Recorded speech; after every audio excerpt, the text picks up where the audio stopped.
guys মই এতিয়া অলপ পিছত কামত যাম মানে মেহেন্দিৰ কাম আছে সেয়া কৰিব যাম দে ভাতকেইটা খাই যাওঁ 7টা বাজিলে খাই যাওঁ ভাতকেইটা কাৰণ বহুতখিনি দেৰি হ'ব বাকী মেহেন্দিবিলাক কেনেকুৱা লাগে কি হয় দেখাম দিয়ক আপোনালোকক চাব লাগবো তোকো দেখাব লাগবো মামা এটা আৰু মেহেন্দি আছে বেচা হৈ পিনে এয়া হৈ গ'ল মোৰ মেহেন্দিৰ কাম কেনেকুৱা লাগিছে আপোনালোকে কমেন্ট কৰি জনাব আৰু বেছি হেভি মেহেন্দি নহয় বাৰু সিম্পল মেহেন্দি লগাইছো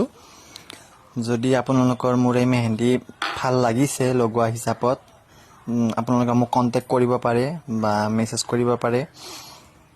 মানে ফেসবুক হওক ইনষ্টাগ্ৰাম হওক যতে হওক মেছেজ কৰিলে হ'ল কন্টেক্ট কৰিলে হ'ল এয়া মেহেন্দি অলপমান হেভি কোনোবাই লগাইছে কোনোবা অকমান সিম্পল কে লগাইছে যোনে যেনেকা বিচাৰে হেনেকা লগাই দিব পাৰো আৰু কেনেকুৱা লাগিছে কমেন্ট কৰিব থ্যাংক